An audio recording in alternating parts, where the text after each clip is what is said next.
Ekonomi Indonesia berdasarkan besaran produk domestik bruto atau PDB pada triwulan 1 2025 atas dasar harga berlaku adalah sebesar Rp5.665,9 triliun dan atas dasar harga konstan adalah Rp3.264,5 triliun, sehingga pertumbuhan ekonomi Indonesia pada triwulan 1 2025 adalah sebesar 4,87% bila dibandingkan dengan triwulan 1 2024 atau secara year on year.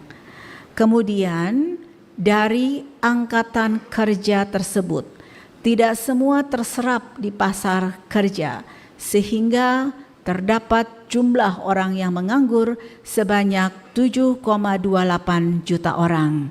Dan dibandingkan dengan Februari 2024 per Februari 2025, jumlah orang yang menganggur meningkat sebanyak sekitar 0,08 juta orang atau sekitar 83.000 orang yang naik. Bismillahirrahmanirrahim. Assalamualaikum warahmatullahi wabarakatuh. Selamat pagi dan salam sejahtera bagi kita semua. Om Swastiastu, Namo Buddhaya, salam kebajikan. Yang saya hormati Bapak Ibu Kepala BPS Provinsi di seluruh Indonesia bersama dengan tim, dan juga rekan-rekan media baik yang hadir secara luring maupun daring. Terima kasih telah bergabung pada acara rilis berita resmi statistik hari ini, Senin tanggal 5 Mei 2025. Pada pagi hari ini, BPS akan mengumumkan data tentang pertumbuhan ekonomi triwulan 1 2025, keadaan tenaga kekerjaan Indonesia untuk kondisi Februari 2025, dan juga indeks ketimbangan gender tahun 2024. Sebagai pembuka rilis, saya akan menyampaikan beberapa peristiwa penting yang dapat berpengaruh terhadap indikator-indikator yang akan kami rilis pada pagi hari ini.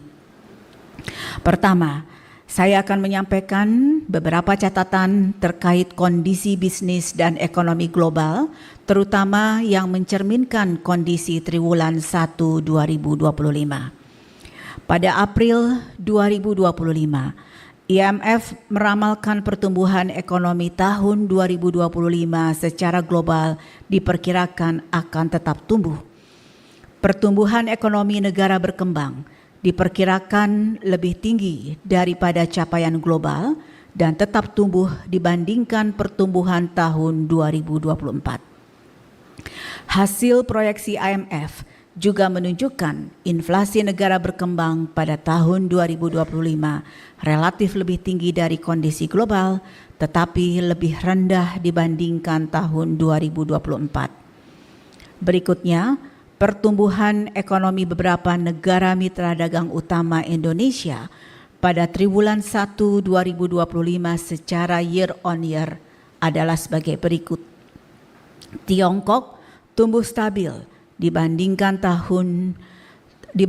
triwulan 4 2024, tetapi sedikit menguat dibandingkan triwulan 1 2024. Amerika Serikat tumbuh melambat baik dibandingkan pada triwulan 4 2024 ataupun bila kita bandingkan dengan triwulan 1 2024. Malaysia, Singapura, dan Vietnam tumbuh melambat dibandingkan triwulan 4 2024, tetapi tumbuh relatif menguat dibandingkan triwulan 1 2024. Kemudian Korea Selatan mengalami kontraksi pertumbuhan sebesar 0,1%.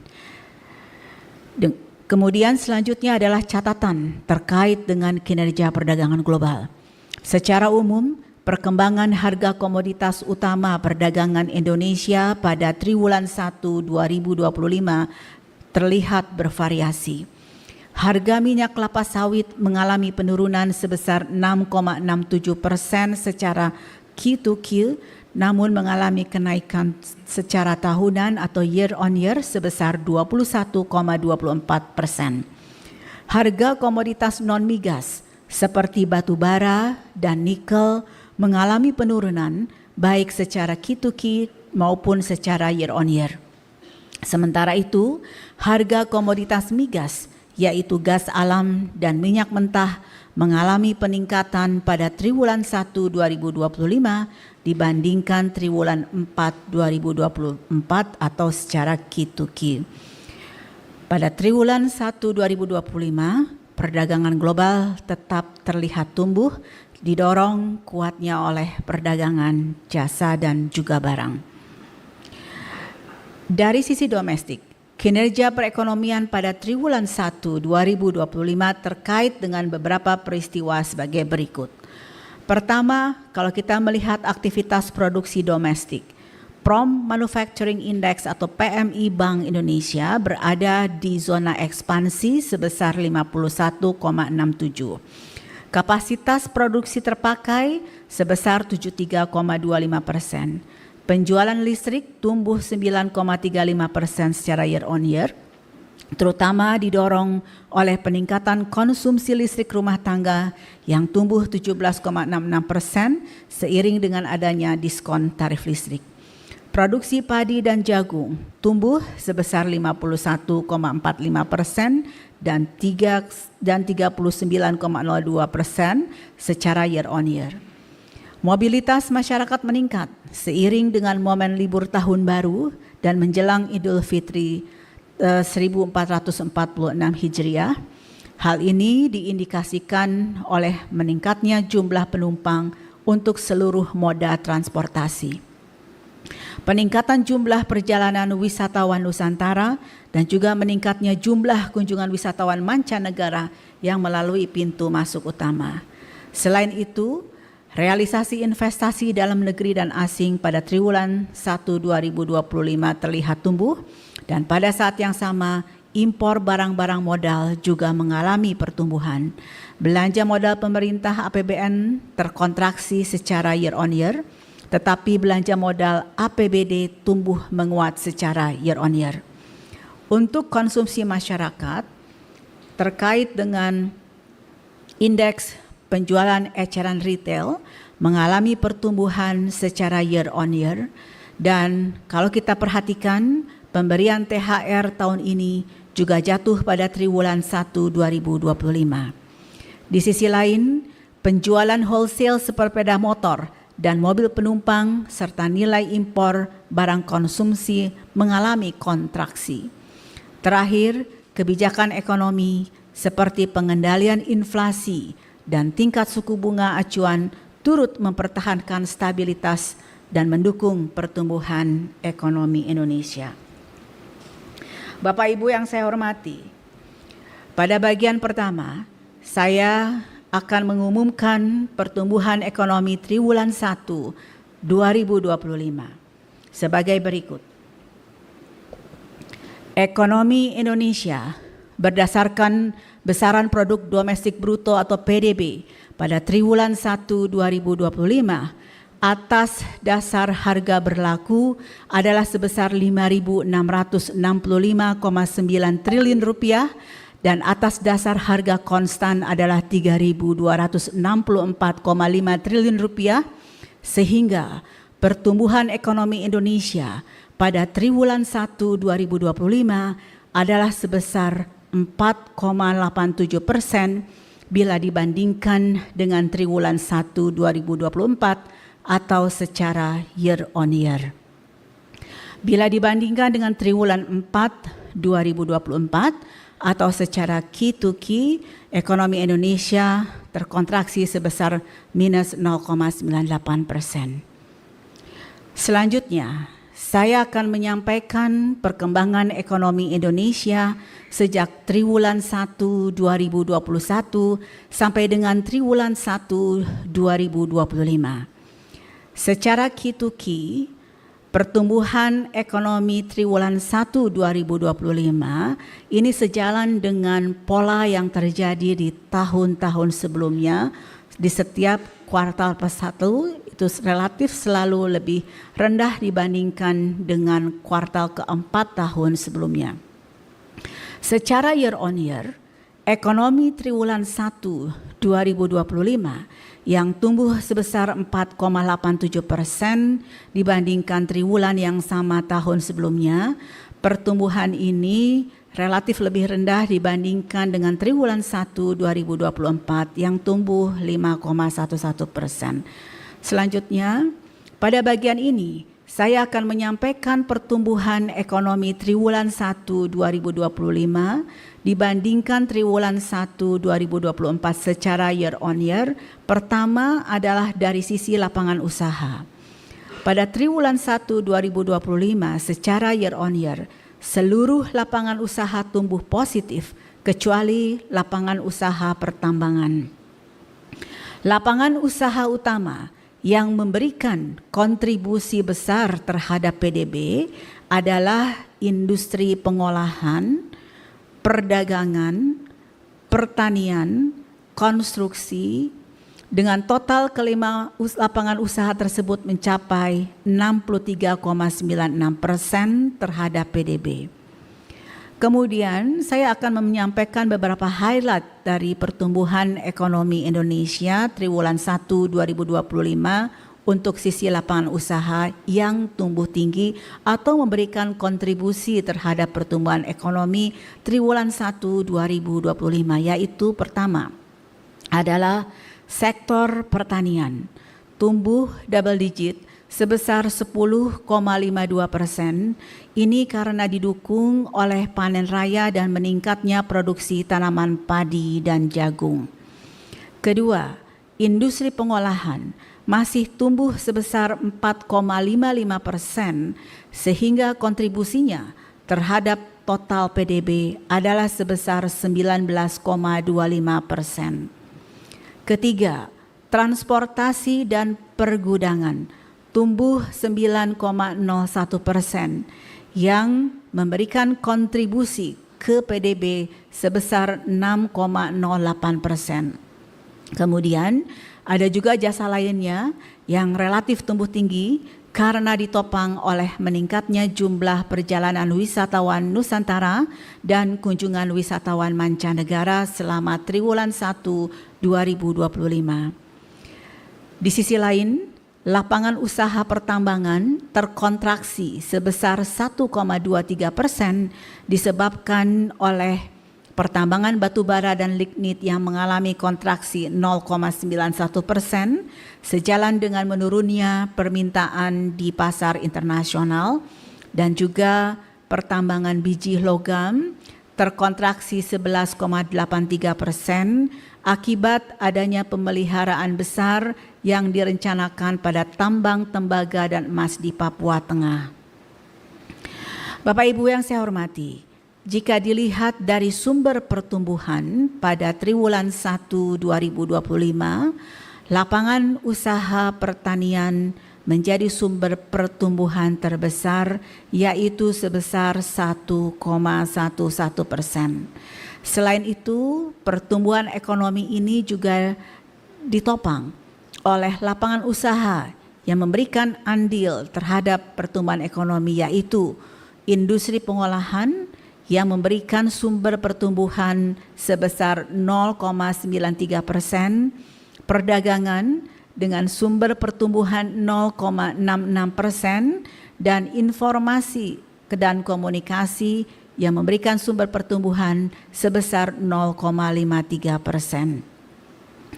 Selanjutnya, Bapak Ibu, saya akan menyampaikan penjelasan yang lebih rinci tentang perkembangan pertumbuhan untuk beberapa lapangan usaha. Pertama, pertanian tumbuh didorong oleh adanya panen raya, meningkatnya produksi pertanian, serta meningkatnya permintaan domestik. Tanaman pangan tumbuh 42,26%, ditopang oleh panen raya padi dan jagung serta peningkatan produksi komoditas tersebut. Kedua,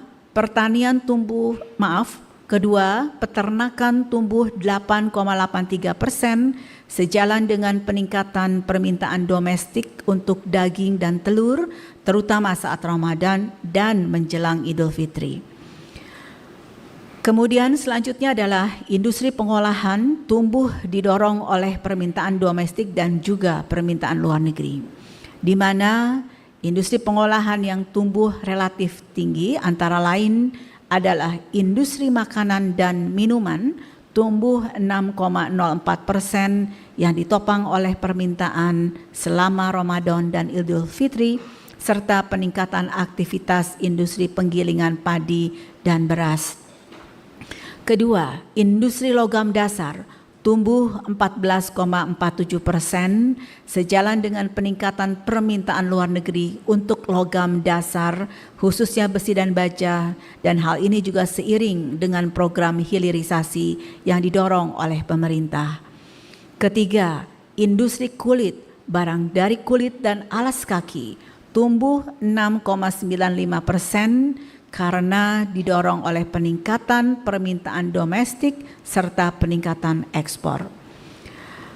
Berikutnya adalah lapangan usaha transportasi dan pergudangan yang tumbuh seiring dengan adanya momen libur Hari Besar Keagamaan. Pertumbuhan ini didorong oleh peningkatan mobilitas masyarakat selama periode libur Tahun Baru, Nyepi, Ramadan dan Idul Fitri. Kemudian peningkatan aktivitas pengangkutan dan pengiriman barang melalui jasa ekspedisi dan kurir juga mendorong dan memberikan kontribusi terhadap tumbuhnya lapangan usaha transportasi. Berikutnya adalah lapangan usaha penyediaan akomodasi dan makan minum yang tumbuh melambat, terutama karena lapangan usaha akomodasi mengalami kontraksi sebesar minus 0,48%, namun lapangan usaha makan minum tetap tumbuh tinggi sebesar 7,21%. Menurunnya kinerja lapangan usaha akomodasi juga tercermin dari menurunnya tingkat penghunian kamar atau TPK baik hotel bintang maupun non-bintang. Berikutnya adalah dari sisi pengeluaran. Pada triwulan 1 2025, secara year on year, seluruh komponen tumbuh positif kecuali konsumsi pemerintah. Komponen pengeluaran yang memberikan kontribusi terbesar terhadap PDB adalah konsumsi rumah tangga dengan kontribusi sebesar 54,53% dan tumbuh 4,89%, disusul PMTB yang kontribusinya 28,03% namun tumbuh melambat 2,12%. Komponen pengeluaran yang tumbuh tinggi adalah pertama, ekspor, didorong oleh kenaikan nilai ekspor non-migas dan kunjungan wisatawan mancanegara. Kemudian konsumsi rumah tangga juga tumbuh tinggi karena didorong oleh adanya liburan serta momen Ramadan dan menjelang Idul Fitri di akhir bulan Maret 2025. Di sisi lain, konsumsi pemerintah terkontraksi 1,38%, terutama kalau kita bandingkan secara year on year. Triwulan pertama tahun ini kalau kita bandingkan dengan triwulan pertama tahun lalu, di saat triwulan pertama tahun lalu ada belanja pemerintah yang cukup besar terutama untuk pemilihan umum. Jadi di tahun lalu ada pemilu, di tahun ini tidak ada pemilu. Itu salah satunya.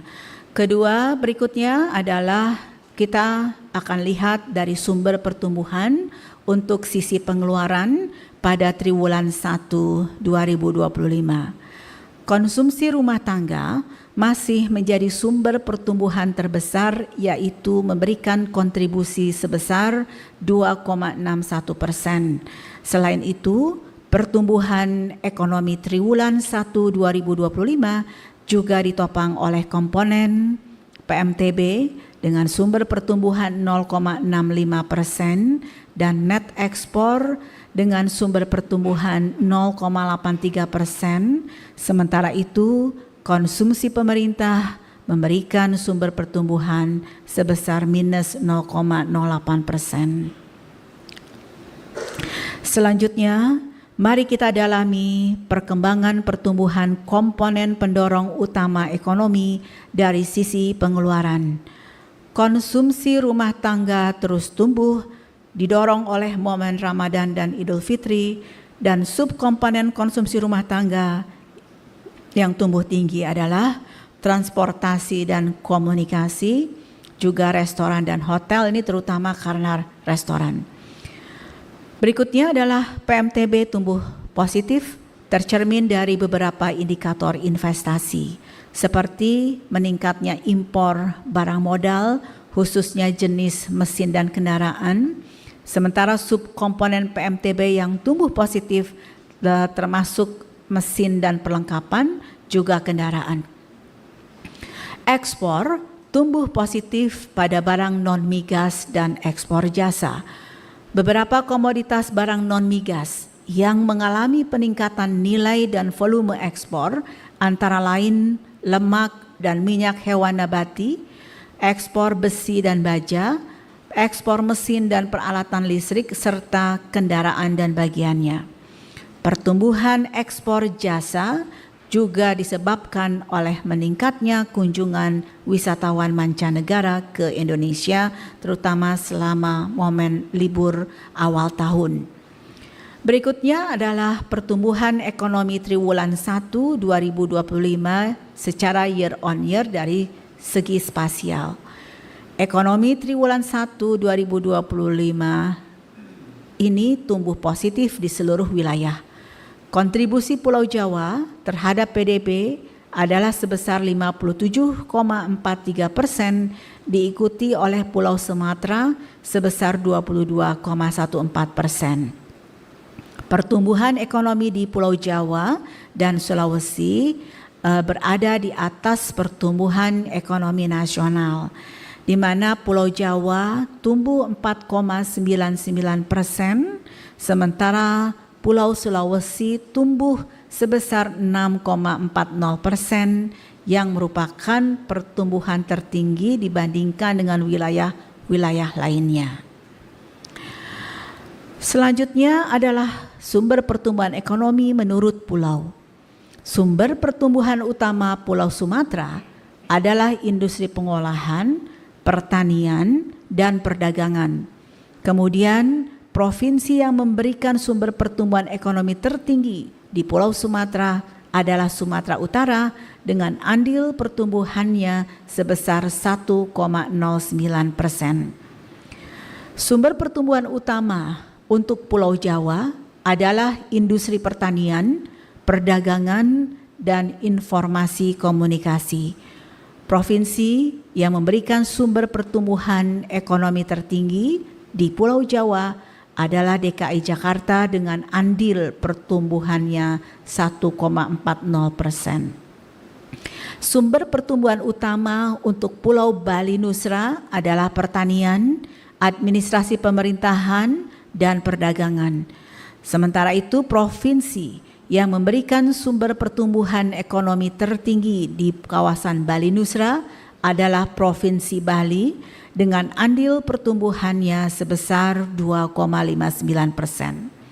Selanjutnya, untuk sumber pertumbuhan utama di Pulau Kalimantan adalah industri pengolahan, perdagangan, dan pertanian. Kemudian untuk Pulau Sulawesi adalah sektor pertanian, industri pengolahan, dan perdagangan. Untuk Pulau Maluku dan Papua, sumber pertumbuhannya berasal dari industri pengolahan, perdagangan, dan administrasi pemerintahan. Sementara itu, provinsi yang memberikan sumber pertumbuhan ekonomi tertinggi di kawasan Pulau Maluku dan Papua adalah Maluku Utara dengan andil pertumbuhan 5,02%. Sebagai ringkasan dari pertumbuhan ekonomi triwulan 1 2025, adalah sebagai berikut. Pertama, ekonomi Indonesia pada triwulan 1 2025 tumbuh sebesar 4,87% secara year on year.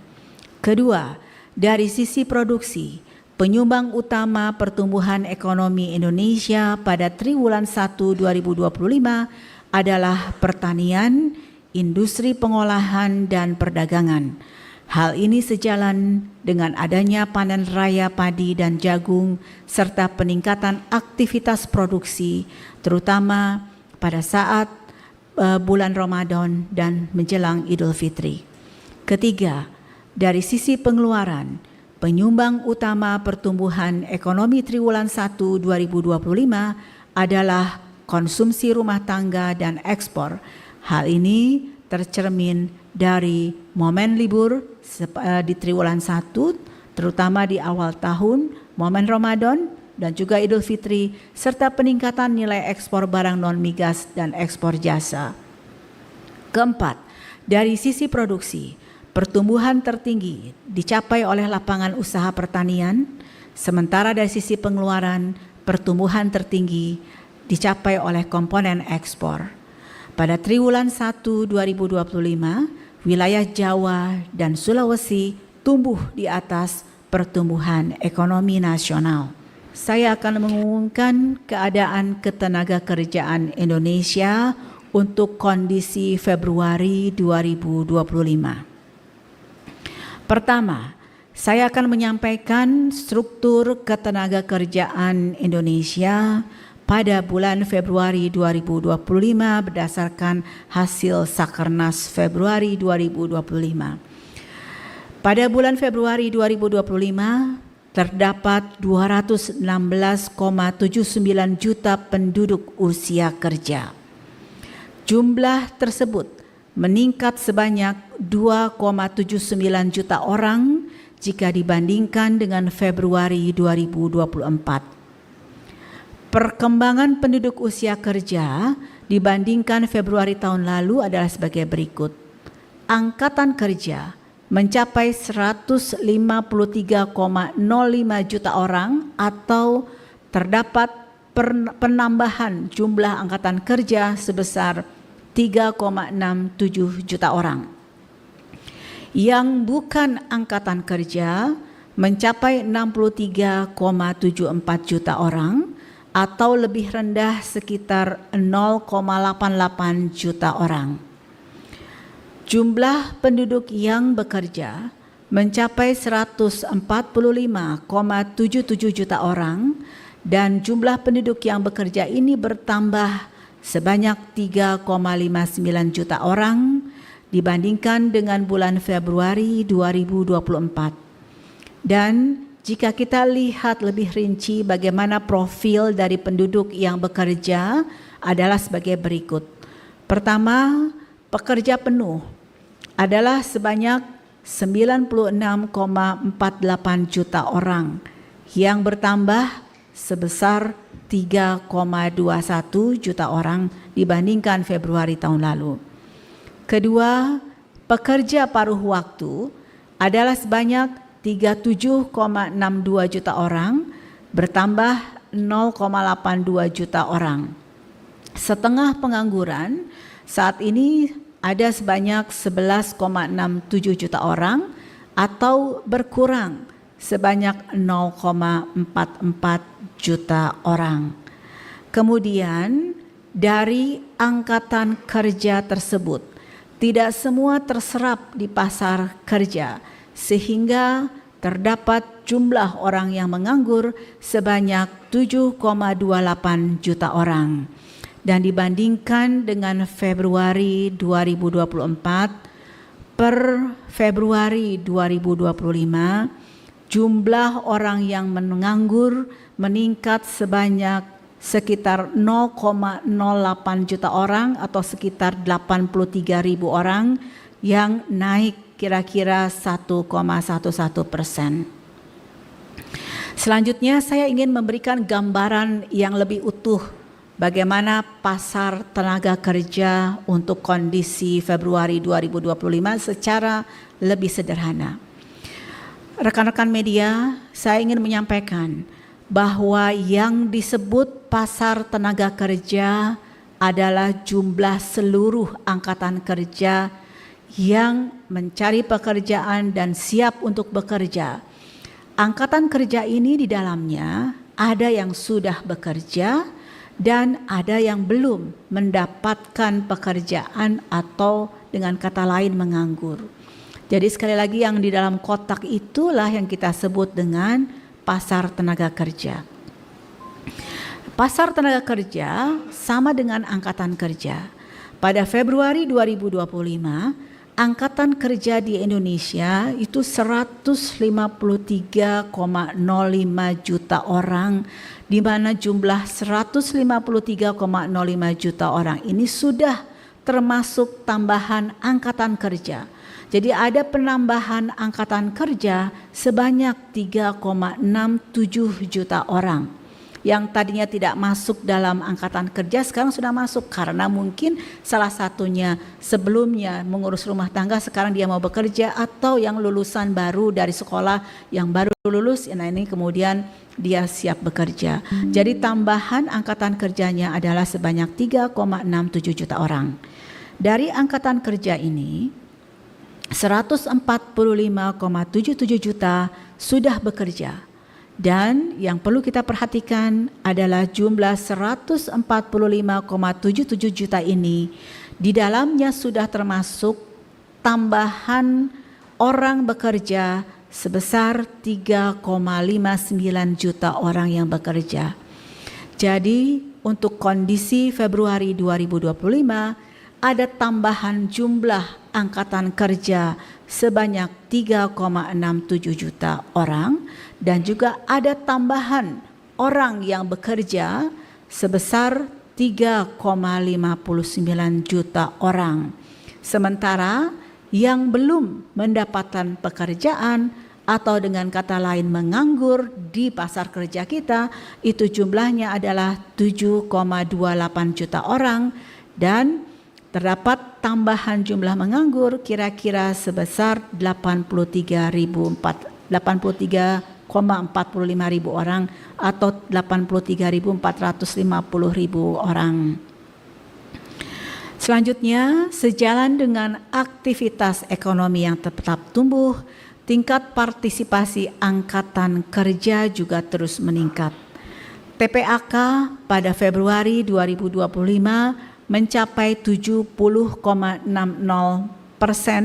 di mana angka ini lebih tinggi dibandingkan dengan tahun lalu pada bulan Februari 2024. Jika kita bedakan menurut jenis kelamin, maka TPAK laki-laki lebih tinggi dari TPAK perempuan, di mana TPAK laki-laki mencapai 84,34%, sementara TPAK perempuan mencapai 56,70%. Jika dibandingkan Februari 2024, peningkatan TPAK perempuan lebih tinggi dibandingkan dengan peningkatan TPAK laki-laki. Berikutnya adalah perkembangan tingkat pengangguran terbuka. Pada Februari 2024 terdapat 7,28 juta penganggur atau setara dengan tingkat pengangguran terbuka sebesar 4,76%. Angka ini lebih rendah jika dibandingkan Februari 2024 yang sebesar 4,82%. Penurunan tingkat pengangguran terbuka ini juga terjadi pada perempuan, sedangkan tingkat pengangguran terbuka laki-laki mengalami peningkatan sebesar 0,02% basis point. Penurunan tingkat pengangguran terbuka juga konsisten terjadi di wilayah perkotaan maupun pedesaan. Selanjutnya adalah penyerapan tenaga kerja menurut lapangan usaha. Pada Februari 2025, 3 lapangan usaha dengan penyerapan tenaga kerja terbanyak adalah pertanian, perdagangan, dan industri pengolahan. Jika dibandingkan Februari 2024, sebagian besar lapangan usaha mengalami peningkatan jumlah tenaga kerja. lapangan usaha perdagangan mengalami peningkatan jumlah tenaga kerja terbanyak, yaitu sebesar 0,98 juta orang, disusul oleh lapangan usaha pertanian yang mengalami peningkatan 0,89 juta orang, dan juga industri pengolahan 0,72 juta orang. Berikutnya adalah penduduk yang bekerja menurut status pekerjaannya. Pada Februari 2025, dari 145,77 juta orang penduduk bekerja, sebanyak 37,08% diantaranya berstatus sebagai buruh, karyawan, atau pegawai. Dibandingkan Februari 2024, penduduk bekerja berstatus buruh, karyawan, pegawai mengalami penambahan terbanyak, yaitu sekitar 1,02 juta orang. Sedangkan jumlah penduduk bekerja dengan status pekerja bebas di pertanian berkurang 0,04 juta orang. Sementara itu, proporsi pekerja informal per Februari 2025 mengalami peningkatan tipis dibandingkan Februari 2024 menjadi sekitar 59,40% dari total penduduk bekerja. Pada bagian ini saya akan menyampaikan penduduk yang bekerja menurut tingkat pendidikannya. Pada Februari 2025, dari sebanyak 145,77 juta orang penduduk bekerja, sebesar 35,89% diantaranya berpendidikan SD ke bawah, sehingga pekerja berpendidikan rendah mendominasi penduduk yang bekerja di Indonesia. Sementara itu, proporsi penduduk yang bekerja dengan tingkat pendidikan diploma 4 ke atas sebesar 10,44%. Jika dibandingkan Februari tahun lalu, persentase pekerja berpendidikan SD ke bawah menurun, sementara pekerja dengan berpendidikan diploma 4 ke atas mengalami peningkatan. Selengkapnya Bapak Ibu dapat lihat pada bahan tayang maupun dalam naskah BRS. Berikutnya adalah jam kerja penduduk yang bekerja. Pada Februari 2025, persentase pekerja dengan bekerja penuh atau di atas dan sama dengan 35 jam per minggu adalah sebesar 66,19% atau sekitar 96,48 juta orang. Proporsi pekerja penuh ini mengalami peningkatan sekitar 0,59% poin dari 65,60% di Februari 2024. Dengan demikian, proporsi pekerja dengan jam kerja antara 1 sampai dengan 34 jam seminggu adalah sebesar 33,81% atau sekitar 49,29 juta orang. Di antara pekerja tidak penuh, tingkat setengah pengangguran, yaitu pekerja dengan jam kerja di bawah 35 jam seminggu dan masih mencari pekerjaan, ini mengalami penurunan menjadi 8% dari yang sebelumnya 8,52% pada Februari 2024. Sebagai ringkasan, kondisi ketenaga kerjaan Februari 2025 adalah sebagai berikut. Pertama, dari 216,79 penduduk usia kerja pada Februari 2025, sebanyak 153,05 juta orang diantaranya merupakan angkatan kerja. Dengan demikian, tingkat partisipasi angkatan kerja mencapai 70,60%. Sebanyak 7,28 juta orang atau 4,76% dari total angkatan kerja pada Februari 2025 merupakan pengangguran. Jumlah pengangguran tersebut meningkat sekitar 0,08 juta orang atau sekitar 80 ribuan dibandingkan Februari 2024. Proporsi pekerja informal mengalami peningkatan, terutama didorong oleh bertambahnya penduduk yang berusaha dibantu buruh tidak tetap. Sementara itu, proporsi pekerja penuh meningkat dan tingkat setengah pengangguran mengalami penurunan. 3 lapangan usaha dengan penyerapan tenaga kerja terbanyak pada Februari 2025 adalah pertanian, perdagangan, dan industri pengolahan, yang ketiganya juga merupakan lapangan usaha dengan peningkatan jumlah tenaga kerja tertinggi. Terakhir, pada hari ini